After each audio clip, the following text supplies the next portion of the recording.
بسم اللہ الرحمن الرحیم۔ ایک دن حضرت ابراہیم علیہ السلام اور سارہ علیہ السلام سفر میں تھے کہ ایک ظالم بادشاہ کے شہر مصر سے گزر ہوا۔ اس بادشاہ کو بتایا گیا کہ یہاں ایک مرد آیا ہے جس کے ساتھ ایک حسین ترین خاتون ہے۔ اس نے آپ علیہ السلام کو بلا بھیجا اور پوچھا یہ عورت کون ہے؟ آپ علیہ السلام نے فرمایا میری بہن ہے۔ پھر آپ نے سارہ علیہ السلام کے پاس جا کر فرمایا اے سارہ، روئے زمین پر میرے اور تیرے سوا کوئی مومن موجود نہیں ہے۔ اس نے مجھ سے پوچھا تھا تو میں نے اسے بتایا ہے کہ تو میری بہن ہے، اب میری بات جھٹلا نہ دینا۔ بادشاہ نے سارہ علیہ السلام کو طلب کر لیا۔ جب آپ اس کے سامنے پیش ہوئی تو اس نے ہاتھ بڑھا کر آپ کو چھونا چاہا تو اسے پکڑ لیا گیا، یعنی حرکت نہ کر سکا۔ اس نے کہا میرے لیے اللہ سے دعا کر، میں تجھے تکلیف نہیں پہنچاؤں گا۔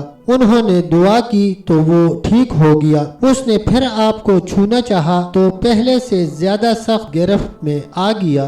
تب اس نے اپنے ایک دربان کو بلا کر کہا تم میرے پاس کوئی انسان نہیں لائے، تم تو کوئی جن پکڑ کر لائے ہو۔ پھر اس بادشاہ نے ان کی خدمت کے لیے حضرت حاجرہ علیہ السلام کو پیش کیا۔ جب سیدہ سارہ علیہ السلام واپس آئیں تو حضرت ابراہیم علیہ السلام کھڑے نماز پڑھ رہے تھے۔ انہوں نے اشارے سے پوچھا کیا ہوا؟ حضرت سارہ علیہ السلام نے فرمایا اللہ تعالیٰ نے کافر کی سازش کو ناکام کر دیا ہے اور خدمت کے لیے حضرت حاجرہ علیہ السلام دے دی ہے۔ حضرت ابو ہریرہ رضی اللہ عنہ نے فرمایا اے آسمان کے پانی جیسی پاک باز ماؤں اور باپوں کی اولاد اہل عرب، یہ عظیم ہستی تمہاری والدہ محترمہ ہے۔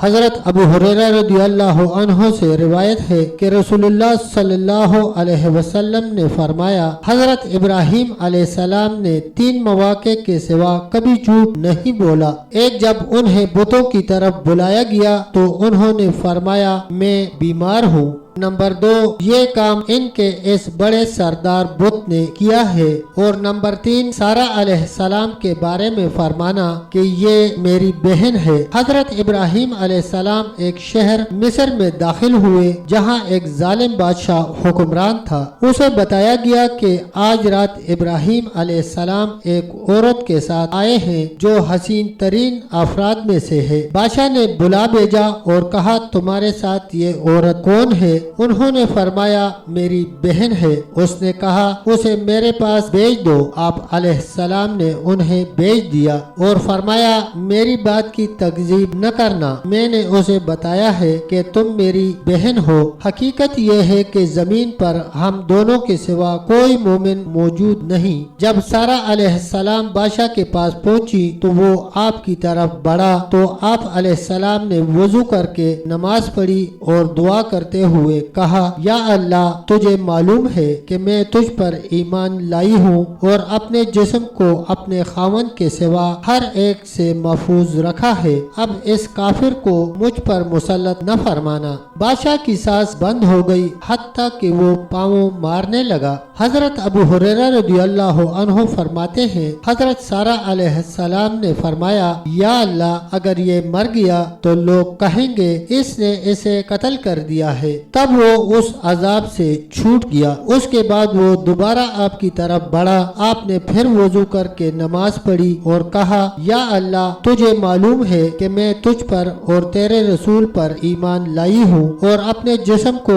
اپنے خاوند کے سوا ہر ایک سے محفوظ رکھا ہے، اس کافر کو مجھ پر مسلط نہ فرمانا۔ بادشاہ کی سانس بند ہو گئی حتیٰ کہ وہ ہاتھ پاؤں مارنے لگا۔ سارہ علیہ السلام نے فرمایا یا اللہ اگر یہ مر گیا تو لوگ کہیں گے کہ اس نے اسے قتل کر دیا ہے، تب وہ چھوٹ گیا۔ تیسری یا چوتھی بار اس بادشاہ نے دربان سے کہا تم نے میرے پاس کسی جن کو بھیج دیا ہے، اسے واپس ابراہیم علیہ السلام کے پاس پہنچا دو اور اسے حاجرہ دے دو۔ حضرت سارہ واپس آ گئیں اور حضرت ابراہیم علیہ السلام سے فرمایا اللہ نے کافروں کی تدبیر کو ناکام کر دیا ہے اور خدمت کے لیے ایک لڑکی دے دی۔ حدیث شریف میں جو فرمایا گیا ہے کہ وہ میری بہن ہے، اس سے مراد دین کے لحاظ سے بہن ہے۔ اور حضرت ابراہیم علیہ السلام نے فرمایا روئے زمین پر تیرے اور میرے سوا کوئی مومن موجود نہیں، اس کا مطلب ہے کوئی مومن میاں بیوی موجود نہیں۔ اسی طرح حدیث میں ہے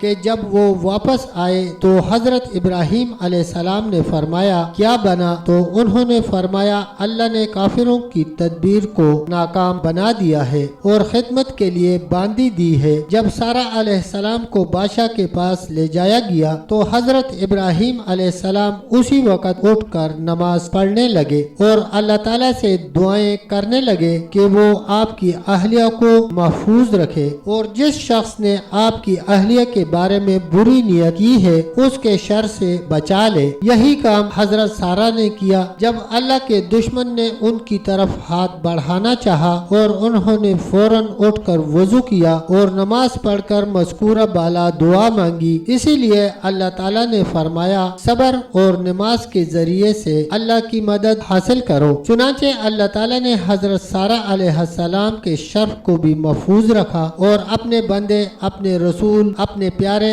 اور اپنے خلیل حضرت ابراہیم علیہ السلام کے شرف کی بھی حفاظت فرمائی۔ اس کے بعد حضرت خلیل علیہ السلام مصر سے دوبارہ پھر برکت والی سرزمین یعنی ارض مقدس کی طرف لوٹ آئے۔ اس وقت آپ کے ساتھ بہت سے مویشی، غلام اور بہت سا مال تھا اور حضرت حاجرہ علیہ السلام قبطیہ مصریہ آپ کے ہمراہ تھی۔ تب تک دوستو اتنا ہی، ملتے ہیں انشاءاللہ ایک اگلی ویڈیو کے ساتھ، تب تک کے لیے اللہ حافظ، اللہ نگہبان۔